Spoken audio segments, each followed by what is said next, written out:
So hello, so welcome. Thank you for joining us this Hello. evening. Obviously, we have the fantastic Sam Lee here, and I have a copy of the book, which is probably blurred now, but it's here. And we have Martin Goodman, our publisher at Barbican Press, and Hello. a very successful and talented writer as well. And then also we have Maggie Hamand, who again, successful writer, publisher, lots of experience, and also edited this book and worked closely with Sam on drafting it. So I'll hand over to Maggie now and leave it to you. Great. Well, it's lovely to see everyone and lovely to see you too, Sam. Um, I have to say that as a debut novel that came in, it didn't need a huge amount of editing. And I was curious about that. I was curious about whether the idea came to you over a long period or whether it was one of those ideas that came to you suddenly and how long the book was in the making. The book started being written 8 years ago in Hamilton, Ontario. I was staying with my ex-boyfriend at McMaster University, and there was just something about the weather back then. It was just very dreary, and it brought to mind some very dark ideas. I remember we were also watching horror movies for 30 nights in a row. So my mind was just in this state where this very dark idea could take root. And I wrote the first 20 pages, and it was like a stream of consciousness thing. Like it didn't need any editing. And my ex was a writer as well, and he was very impressed with it. And it felt like the first adult thing I'd ever written because I spent 10 years writing a young adult novel that's yet to be published. And so I thought, okay, this is sort of a graduation. And then I kept working on it, wrote the full first half that in, I don't know, 4 months. And then something happened, something shifted where this vortex that was open closed and my ego started getting involved. And the second half was not nearly as good as the first half. And I remember my ex and I were on a train in Italy and I read in the second half. It's like a 4 hour train ride. And he just looked at me and he said, the book is completely unraveled. It's not good anymore. And I knew it. And as a writer, when you're reading something back and you're just not feeling it and you're not entertained, and I knew that I had this great first half and then this really crappy second half. And I thought, what do I do? And I remember I think it was a month later, I got the guts. I didn't save one passage, like they say, kill your darlings. I definitely had some good lines in that second half, but I just pressed delete and I deleted the full second half. And then I think I just let it go, worked on the first half, and it was many years later that my YA book didn't sell. I had two literary agents put it out. I was feeling very discouraged. And I just thought, okay, I've got this great half of a manuscript. And I remember I was in Europe for a few months and I said, okay, by the end of Europe, I'll have written this whole second half. And I came up with a whole new plot. It kind of just fell together. And I remember I was in Worms, Germany, which is one of the most unattractive places I've ever been in. It just like, no leaves on the trees, cold, unfriendly people. It was just dire. And I remember it just inspired me so much as it did to be in Hamilton on that bleak time. And I just wrote the last 20 pages, and this twist poured out of me that I hadn't planned for. And there's a very distinctive twist in the book that makes it memorable for readers, or so they tell me. And I came up with it then, and I couldn't eat, I couldn't do anything. And I remember I finished it on the last night of our trip in Europe. So I kept my promise to myself. And then I think Martin was the first publisher I emailed, and it was so nice that he was interested. And I saw after that it said closed, Barbican Press is closed to submissions. And I didn't even see that. So I was like the pushy North American trying to get my book in there and not being polite because I know English people are so polite and they would probably say, okay, they're closed. Well, it's one of those really lucky things that it was at that exact moment that I was looking for some startling debut novels. And so it just came in at the right time, and the fact that submissions were closed didn't matter. Um, Yeah, so it was for me, it was an interesting experience because Martin just sent across this manuscript and said, just have a look at it because you're looking for debut fiction and see what you think about it. And I actually read it on my iPhone, which I would never normally do. And the fact that I was gripped from beginning to end reading this book on my iPhone was a real testament to the fact I couldn't stop reading it. I had to know what happened. And so it just leapt out at me. And I thought, well, if it's had that effect on me, it's going to have that effect on other readers. So I told Martin, Martin read the first few pages, I think, and then said, well, if it carries on like this, I'm with you. Yeah. Um, so let's do it. It's one of those things. We are closed to submissions. We're perennially closed to submissions. This is the only thing that's come through the transom that way. And Maggie is the godmother of this new invention of Barbican first debut titles under 50,000 words. This comes in well under 50,000 words, though it packs in a huge punch. It seems much bigger than that. And it Yes, has that direct. Carry on, yeah. because I was reading it on my iPhone, I had no idea how long it Yes. was. I read it as a full-length novel, and it was only when I went back to the print out of the manuscript, because I always like to edit on paper. I'm quite old-fashioned that way. And then I realized how short it was, which was quite a surprise to me. Okay. It had a feel of a bigger novel to me. So the one of the questions that I wanted to ask you is that obviously our main character, and I think the audience will hear when you read the first couple of pages, that he's a pretty unsavory character, and yet somehow you managed to create empathy for him. I mean, I was kind of rooting for him, even though at the same time I realized that he became more and more unsavory as time went on. Um, and I wanted to ask you about that. What did you think about him? What were your feelings about him when you were writing it? Did you empathize with him? Well, it's interesting because I think his darkness grew as I was writing. It started out as this kid who'd been, through this horrific thing back in high school, and he was bullied and he was very much a victim. And I think that I sympathized with him too. And yeah, I think that, all bad guys, so to speak, are created from some terrible event. And I think it's totally normal to sympathize with him a bit. But then I just wanted there to be that distinct moment where he just cracks and kind of devolves. And I think that, the book took us there little by little. So it wasn't so much of a jarring transition. It was quite insidious, and it just kind of, it was like pulling the wool over your eyes slowly, I think. So it was very intentional that you would sympathize with him and then later see that he was a monster. But there were always bits that were unsavory, from the get-go. Like I think one of the first lines is like, he's fat shaming his daughter, or Yeah, he's not nice to his wife, and that kind of stuff. So yeah, you're always thrown in like, do I like this person or is he terrible? So yeah, I always try to keep you on edge and say, oh, wait, this is a horrible person. Oh, wait, this is an okay person. That's all. yeah, yeah. And I Yeah. thought the way that you portrayed his obsession was really, really good. The fact that Thank you. yeah, that and it kind of really drew me in.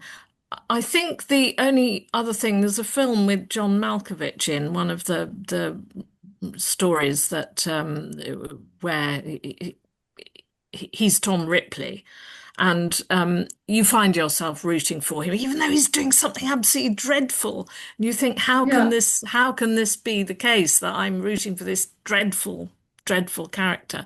So there was something similar going on there. There was this tension between feeling sympathy for him and then feeling that he you know. On the other hand, I always think I did a stint in Holloway Prison, which at the time was the largest women's prison in Europe. And I have to say that, some of those women had done dreadful things, but I couldn't bring myself to dislike them as human Mm. beings. Everyone is a person. This idea that somebody's a monster, which we Yeah. get a lot in the press, doesn't sit well with me, partly because of that experience of working with people in prison. Oh, that's interesting. Yeah, no, I could totally see that. I think everyone is a victim of something and everyone, goes about things differently and some people can overcome their trauma and some people it just keeps building. Yeah. And thinking about the book, which I really enjoyed working on with you and editing, um, I was wondering whether now there's anything about the book that you would have done differently, because sometimes you Yeah, look that's a good back and you question. think, maybe if I was writing it now, I would have changed Yeah, that. honestly, I feel like we really went through it thoroughly. Like I'm very happy with each specific part.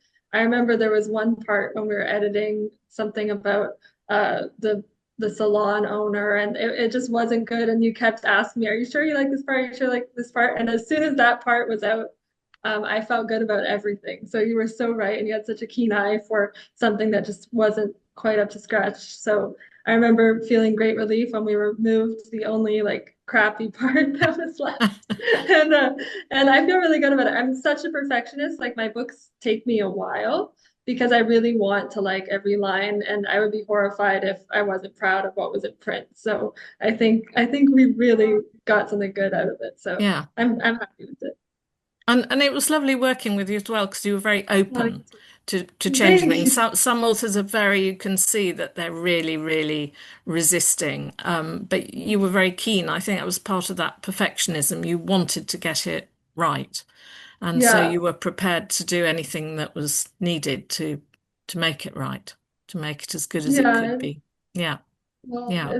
thank you so much for everything you've done.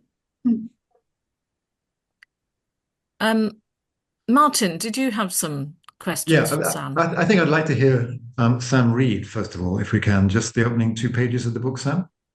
Sure. So it's called A Trail of Blood on the Snow. And chapter one is this. I am unhappy with life. I am very, very bored with it. When I met my wife, we were 16 and her eyes were sparkly. And on our first date, we went to a diner and shared a banana split. She had eyeliner on and dangly earrings, and she smiled a lot. It was like she tricked me into thinking I'd be happy with her for the rest of my life. Because now I'm 41 and she's 41, and we're only halfway through this whole shit show, and happiness is nowhere to be found. I've looked for happiness in the eyes of my fat daughter, but all she does is stare at her cell phone screen and wear whore makeup to school and mutter unintelligible things once in a while when I ask her how she's doing. I've looked for happiness out on the open road, staring out at the vast open sky, but it only reminds me that I spend over half my life stuck in a van, delivering bag after bag of potato chips, abetting America's obesity epidemic.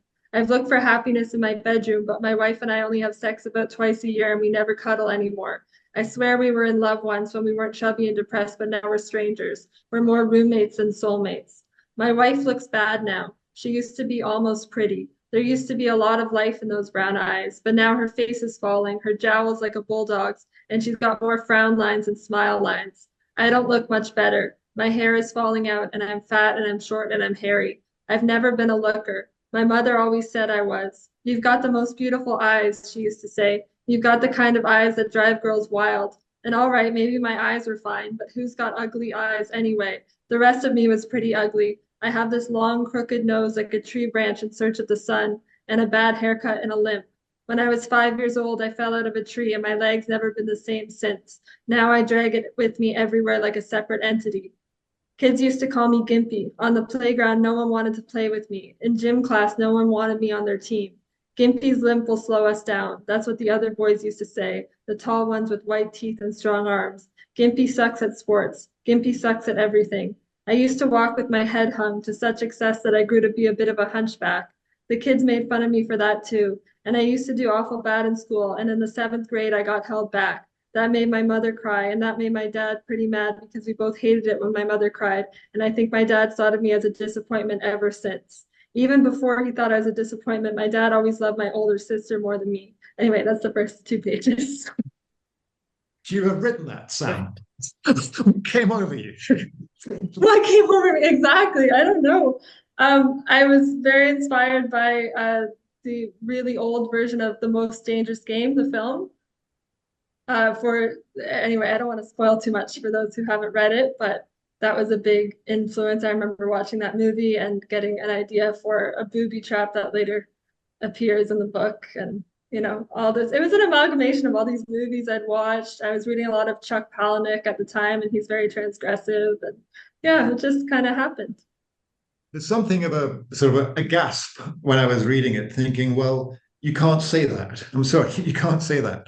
Especially, I mean, that word fat comes in there. And I said, well, can I publish a book where someone's calling somebody else fat? Is this going to be dismissed by everybody on the first page? And but then the guy is also so obliterating of himself as well. He doesn't hold back on himself at all. The chaviness, and it's very, clear-headed in many ways, and clear-headed about everything, which I found was an interesting thing. And somehow, the fact that you were a young person writing it allowed the complete anti-woke elements to come through.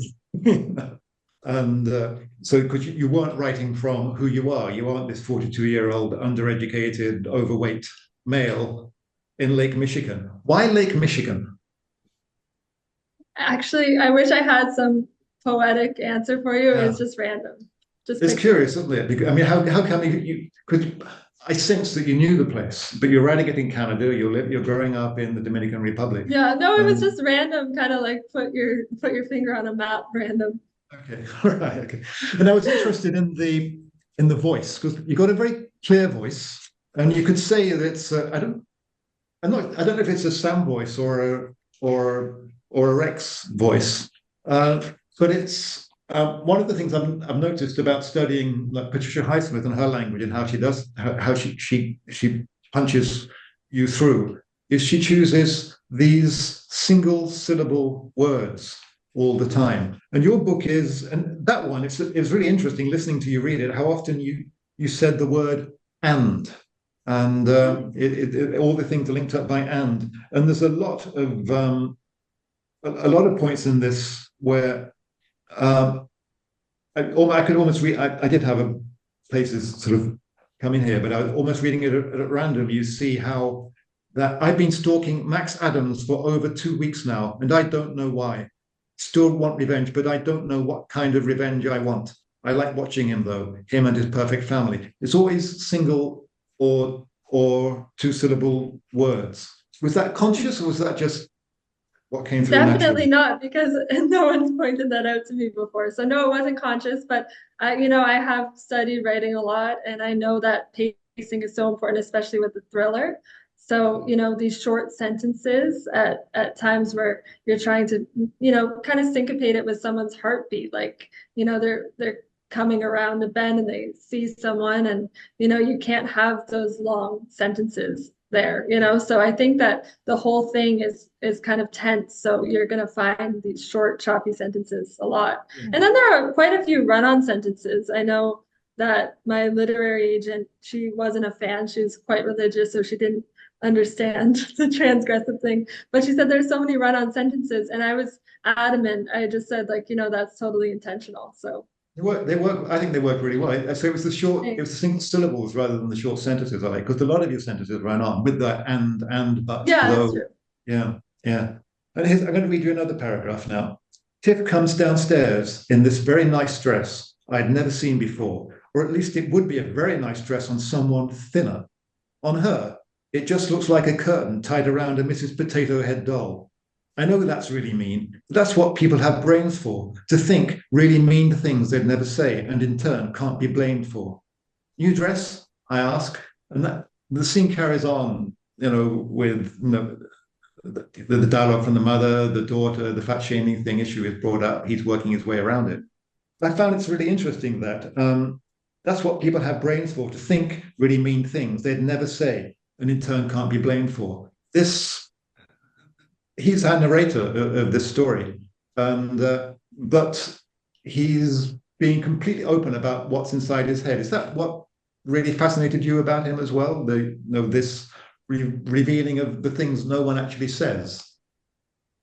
I was very interested to explore a non-PC character in such a PC world because I just don't think that people act or say and do things PC all the time, especially not someone who's been traumatized in the way he has. And I just wanted there to be no limits on him and for him to be as unlikable and horrible as possible because, I believe that's free speech and then that opens people's eyes to we need to be kinder, we need to be more sensitive to people, but I really wanted to do that through shock value. So, some people might, conflate me with, am I fat shaming, am I this and that? And it's nothing to do with that. I'm just trying to bring awareness to the fact that, these terrible things happen to people and make terrible people as a product. Yeah, I mean, you actually place it all in context because then you get the mother and Tiffany, and you can see how, and obviously, you get the best friend of Tiffany, and I won't do spoilers on what happens to her, but and I got another part now is it's a sick world out there. Didn't I enter into this whole mess to carry out a bit of justice, to eradicate evil? Seeing Max Adams at that gas station wasn't a coincidence. It was cosmic, ordained, fate. It's this man who is actually so wrong, but is so convinced that he's right. And Yes. is that where we're going as a society? Is this actually, can we take this as a pertinent take on everybody at the moment in this divided world, going from this obsession about themselves being so right? That's an interesting perspective. I think that what I really wanted to show was middle American boredom and just a lack of purpose. And then this lack of purpose manifested into this purpose that, without spoiling it, turns out to be, misguided. I think that people are yearning, just to feel alive. And even if they, do something on the dark side or evil, it's better than doing nothing. So I think that creates a very dangerous thing. And what I really want to explore with the narrative was every tenet of toxic masculinity, from homophobia to men being shamed for their feelings and what that can manifest as. And that was really my interest in Yeah, concocting I know this. you say that, and when you were pitching your book to me, you wrote a really glorious letter stating that. Yeah. But didn't this book veer away from that? Maybe when you wrote the first half of it, that was your intention. But didn't Rex get hold of that intention and wring its neck? Because it isn't really, a deep personal novel about somebody who was abused and then couldn't speak it out. It goes somewhat wilder than that. So did the novel get rid of that didactic element and just say, I'm going somewhere else?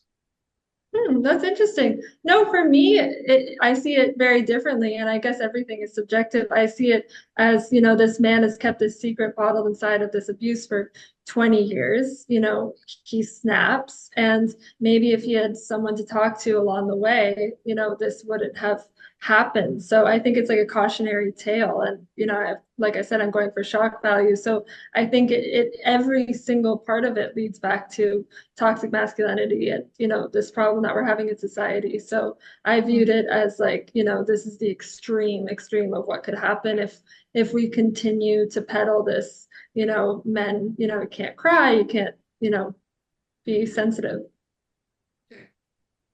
There's And something quite Raskolnikov-like about his justification for what he does. And in a similar way, I felt that I was sort of drawn in so that I could follow his thought processes as he was doing things. And part of me was thinking, he can't do that.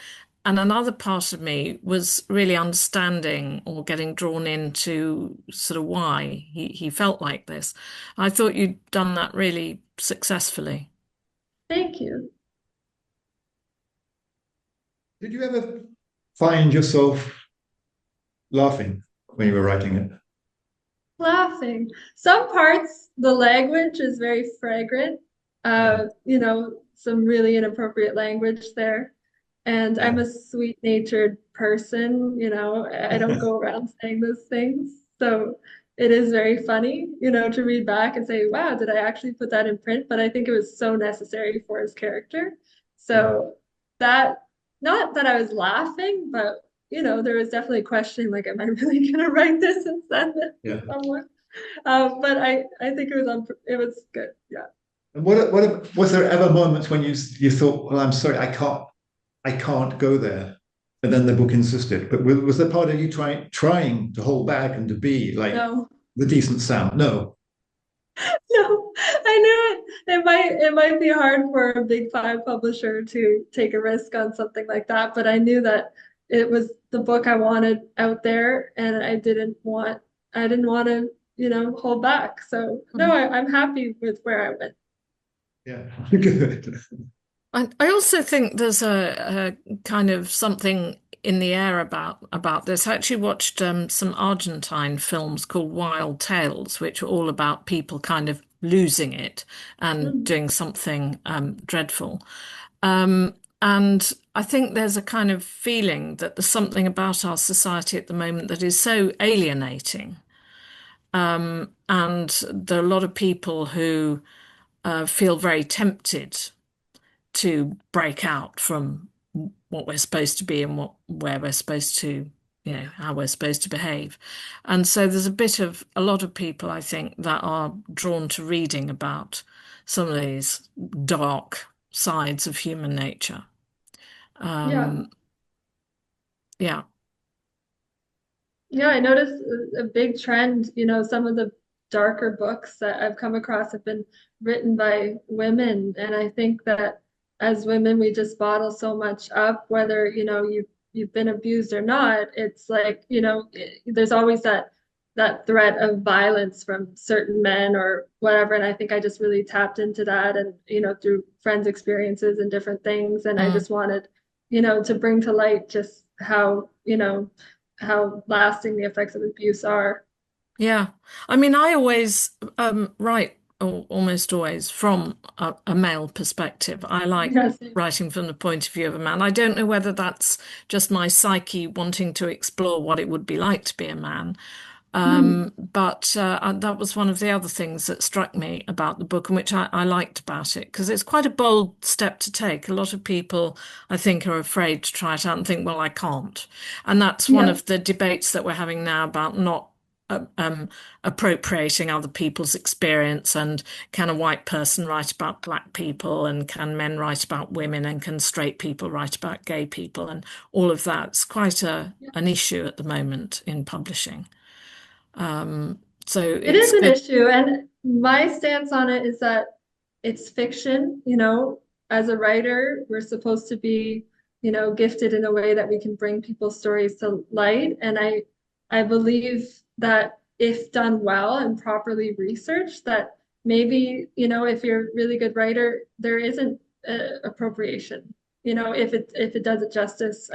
I have come across so many things that say, don't write from a Black perspective. Don't, and I don't know honestly how to feel about that, and I guess it's not up to me, but I think that if it's very well researched and your intentions are in the right place, then there shouldn't be any parameters on it. I don't know how you feel. I think I agree with that, Yeah, Yeah. because otherwise our imagination is going to be completely strangled. Yeah. And also, I feel that, I always used to say to my students, that if you take a man and a woman, then kind of 99.9% of them is going to be the same. There's only this small bit of how we're socialized that is actually hugely different. And I think I still think that's true. I think we make far too much of differences and not enough of Yeah.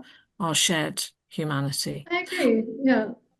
one thought as well on that issue of appropriation. Did you not feel as well, Sam, that you were revealing dimensions of who you are in doing this. So these people weren't so separate from you. They were actually part of your. It was all part of your possible characters that you were exploring. So it was actually a wild exploration of your own psyche rather than something that you were separate from and investigating from afar.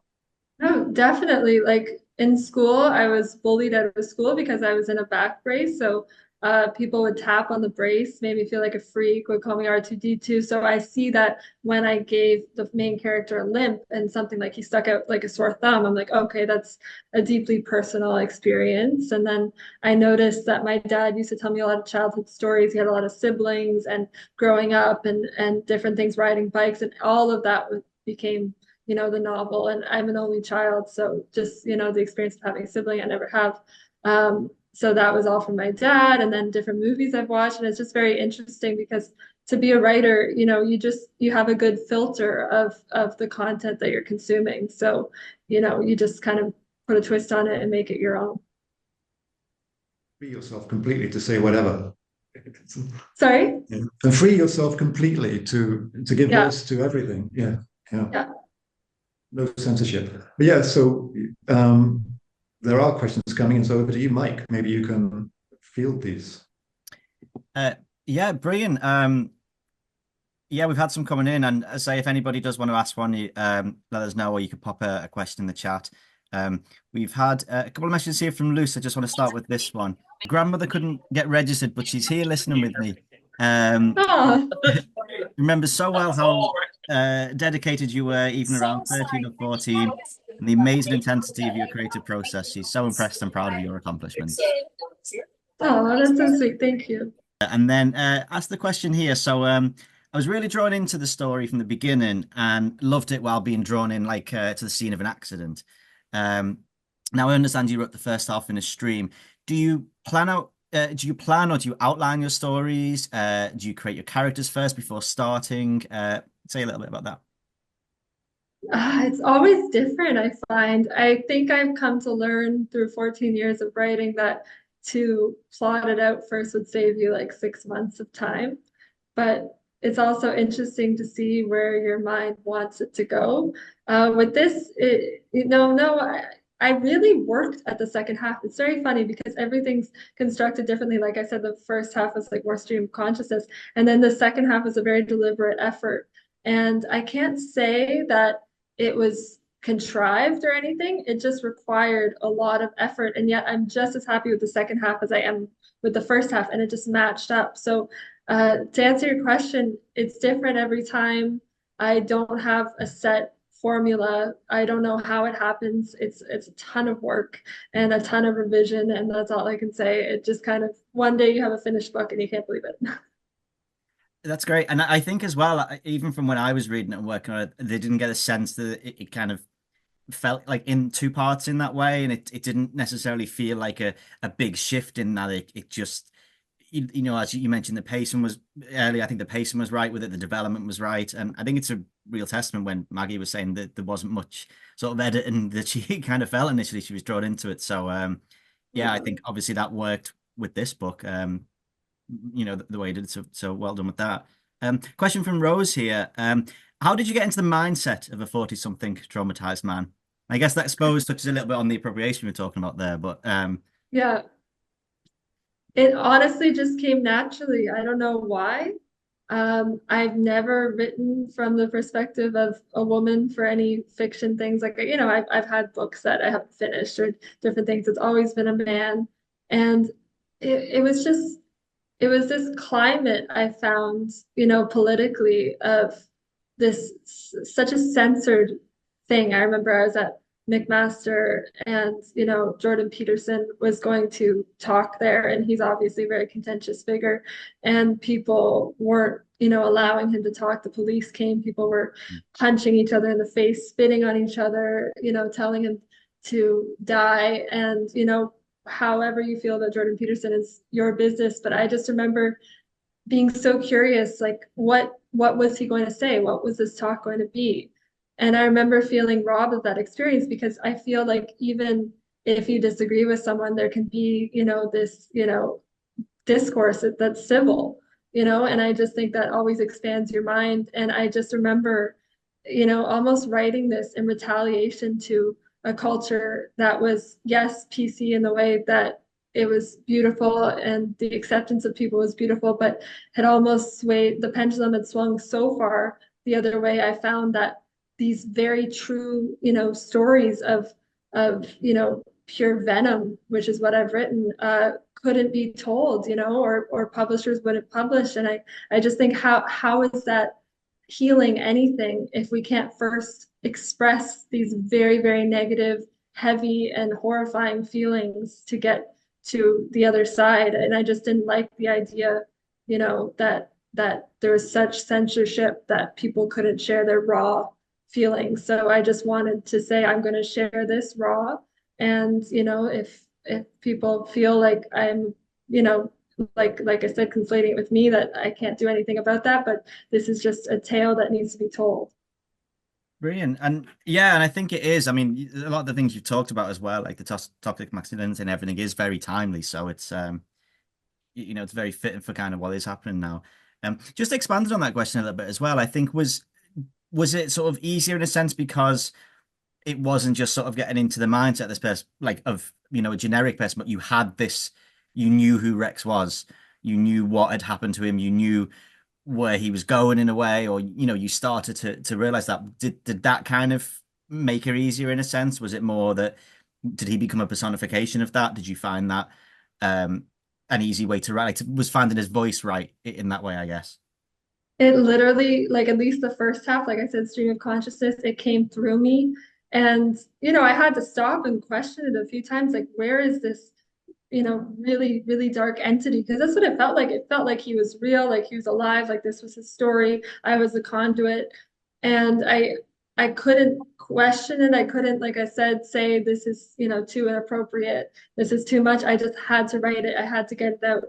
And that's all I can say. Excellent.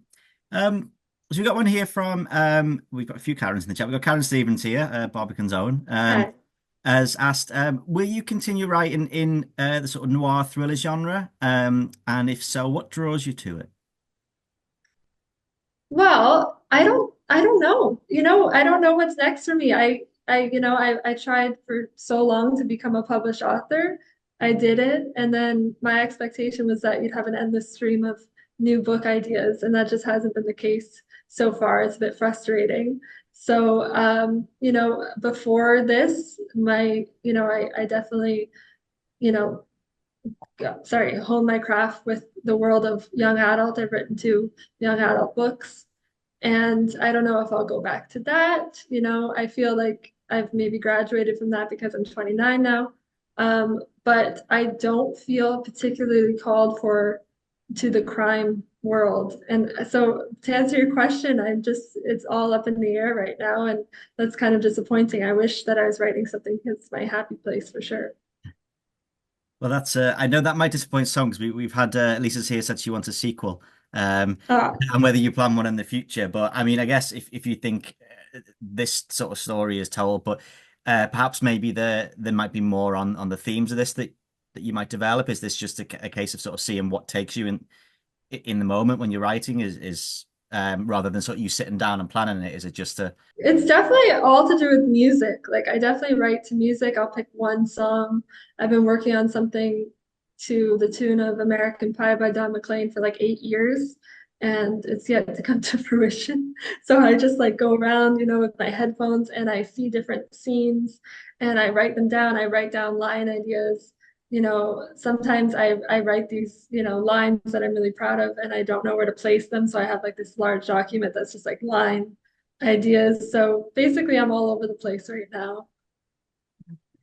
and then we got Karen here is a great question, and it's partly aimed at Martin, but I'm actually going to split this for both of you. It's curious saying about curious as to what has been your inspiration, Martin, in terms of publishing something provocative like this. And I know Maggie had spoken earlier about what drew her to it, so maybe you could touch on that. And also, I'm going to throw that at you, Sam, in a way, and say, do you think that your writing, do you aim to provoke in a way? Do you think that more of your writing will be something that challenges something that maybe something in society or challenges an idea, um, or is that sort of intentional? Do you want to sort of maybe continue that again? And I guess I've never really seen myself as a provocateur, but writing something so controversial, you kind of, become that in a small way. And definitely if an issue like toxic masculinity or something else, holds my attention, and I definitely won't hold back in any way. But so far, I just haven't found another issue like that that's grabbed me right now. Me, I mean, I like the direct voice. First of all, that was what sort of called me to the book, and I did mostly find myself gasping, can this be done? So it was there was an excitement in the voice, and that freedom of saying things as they were. Nearly all of the Barbican Press titles that are coming out at the moment are from that blue collar working class background. So it's books that aren't just examining middle class sort of mores and fears and doubts. They're earthed more in how people are functioning in life and getting by. So that was part of it all, and it's brilliant, and it's the only book that's coming on the transom that we've taken in, because it was voiced so clearly and so well, first of all. And for me, it's unbelievable that Sam wrote this in her 20s. I was writing novels in my 20s and putting them in drawers. Actually, I sent them out and they came back, but they weren't honed like this book is, and it has achieved a real voice from the get-go, and it sustains it through to the end. I'm interested in you saying how it's interesting, because really you've got an interesting life. You born in Canada, then off to Dominican Republic, which is for everybody else, it's a very exotic way of being, and there you are, a lead singer, writing and traveling the world in a band, and there's a lot of material there, that writers would say, I can feed off my own life, write from what you know. You willfully write from what you don't know. You just get into it and say, I can see those people existing, but it's more interesting for me to be in their life than to be delivering mine. Is that true? Well, thank you so much for your kind words on the book. Yeah. So I don't think that it is a question of being deliberately provocative, but I'm interested in your books responding to where you are as well. This sort of genius loci, this spirit of place coming through. You actually were talking about locking yourself into this darkness of Canada and feeding yourself horror films around it. But it seemed to be speaking of the place there, and then you had to go to Worms, seemingly the most ghastly city in Germany, to complete it. And is there any part of you now thinks you've got to go and go to Greenland or Alaska, and you got to find some place to winter away to write your book? Are you a winter writer? That's a good question. Maybe that's the problem. It's too sunny in the Caribbean. Yeah. Yeah. Yeah, maybe I'll tap into crime if I go to like Chicago or somewhere like that. Yeah, in winter. Yeah. Yeah. Cold to the bone. Brilliant. We've had another question from Rose here. What are the kinds of music inspire you to write? I know you said you listen to some when you write, and what do you find the most inspirational? Just distinct songs. I make playlists, and I very much see the book as a movie first, and that would be, the ultimate goal, to have, your book rights optioned. So I'm actually actively working on that in every way that I can, so fingers crossed. But yeah, I definitely see it as a movie, and music's a huge part of that. And I just craft my scenes around certain songs, and the songs are all kind of obscure. I don't know if they're worth naming, but it's just been a very lovely part of the writing process. Your book is very visual in that way, and we're often inside Rex's sort of viewpoint, looking out through a window. I think particularly sort of scenic for a film as well. It's the setting of Max and the ideal family and their ideal home. I know in the setting, in the woodland setting. Do you intend to visualize things and get color in and make everything visual in that way for readers so that they can experience your book as a film. I see. It's funny. I don't find that my writing is very detail oriented. Like some people, go in great detail to describe this certain setting, and I keep it to the bare bones. So I think sometimes that's more powerful because when you're reading it, then the reader is the one that has to fill in those blanks and really visualize something. So no, I don't see I see my book lending itself well to the screen, but I don't see the actual writing as very cinematic. I see it as quite, basic. Yeah, I suppose I don't think that because I think I see what Rex sees, and he sees things in kind of very bright colors. So Oh, he okay. sees the house very clearly. I mean, I can see the gas station where he first sees Max, and the Yeah. what he chases him to, and the camping site that he sets up. So Uh-huh. it's done very simply. But maybe you're allowing me you're giving me enough details of what he can Maybe. see for me to picture it. Yeah, maybe. Mm. Yeah, I agree with Martin on that because I think it's not necessarily like you know, Tolkien kind of levels of description with things, and Yeah. yet it and in such kind of few words, you do get this kind of very strong image in that, and you do sort of feel in the place and connected to them. And I guess that Martin was mentioning earlier, like the staccato words and sentences, the very short syllables, and maybe it's part of that just draws you into that character and that character's mindset, and then so you start to see the world from his point of view. Um, and I think sort of leading from that, Karen's asked, did any of the characters surprise you as you wrote them, or go in directions you didn't expect? How horrible Rex is about his daughter's weight was something that I knew was necessary because I was trying to show this continued cycle of, Rex was a big disappointment to his father, so he has to put down his child. But it felt very much surprising of like, oh, am I really going to go there? And I knew that that could be something that separates me, from a publisher. I was very aware of that. And I was thinking, okay, what if I took all this stuff out? But I knew that it wouldn't really show just how messed up Rex was, and I kept it in. But it definitely surprises me sometimes, like, oh, that's pretty horrible. But he is supposed to be horrible. Hmm. Good. And that sort of leads into a question that I had actually, which was because you mentioned there earlier that you didn't know if any of sort of aspects of Rex had sort of maybe come from you, and you mentioned about like the back brace, and that was why you deliberately gave him the limp and things. And because you did sort of write it as stream of conscious when you sort of started, I wonder if was there any therapy in it for you? Was it any of it therapeutic in the sense of getting something out, and was it maybe a little hint of darkness or a little something in you that you thought, oh, I didn't know that was there, but did you kind of get anything out of that, or was it a letting go in any way, anything? It was cathartic in the sense that when you have something to do and such purpose, I always find that I'm happiest. But no, I can't trace it back to any distinct dark feelings. It's just something that happened, and it surprises me sometimes, like, oh, I wrote such a dark book. But no, I can't elaborate on it any more than that because I don't exactly know where these ideas come from or how they take root. But I just, like I said, I was the conduit to this story, and that's it. It just happened.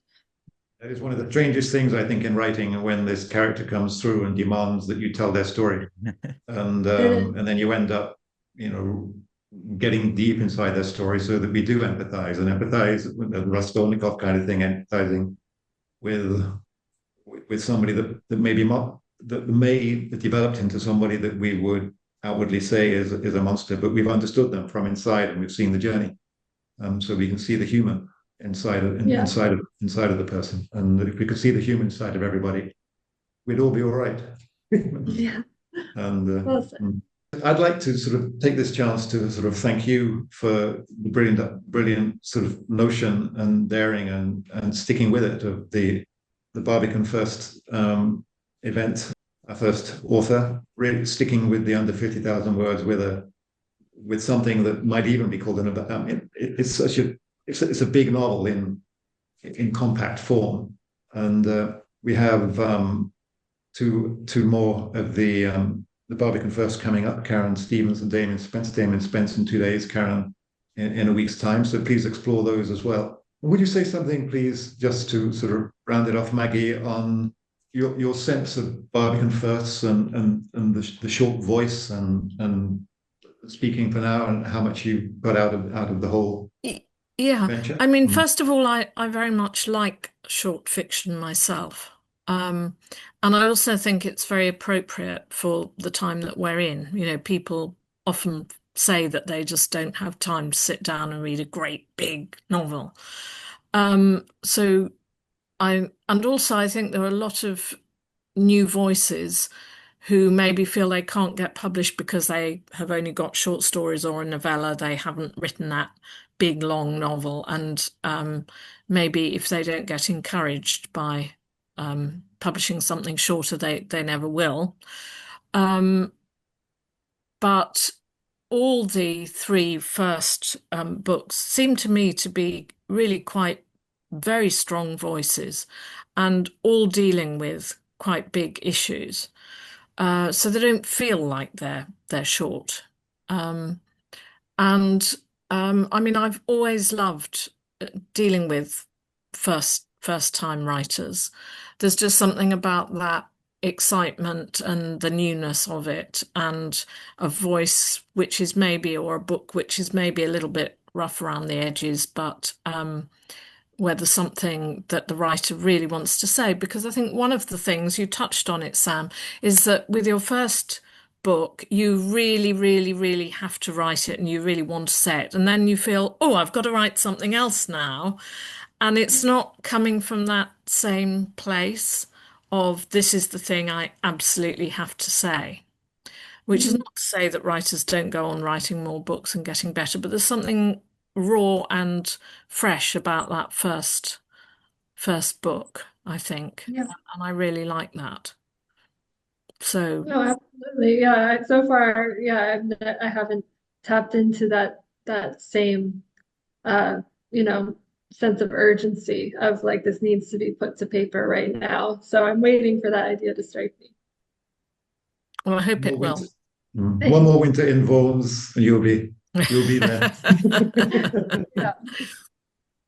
Well, thank you. It's been lovely meeting you, Sam, and you've been wonderfully articulate about your whole book, and you've given us a really marvelous read. And it's a terrific big book that the whole world must know about. So if you've read it, post reviews and tell friends and buy them books for Christmas or books for summer, and then share this video when it comes out. And please come back for the continuing little Barbican festival we're having through the summer. We're giving you some really impactful reads. And thank you a lot for being with us. And thank you, Karen, Sam's mom, for giving us a joyful young writer. And thank you, Sam, for being fabulous. And we do look forward to reading more of your books, but we look forward to rereading this one as well, because there's a lot that comes out of it when you read the book again. So thanks a lot. Guys, thank you so much. It was a pleasure, and I'm so honored that you saw something in my book and brought it to life. And thank you everyone for attending and asking questions. And I will definitely be back for the other Barbican Fest writers. So thank you guys. Thank you. Bye. Bye-bye. Take care. Bye.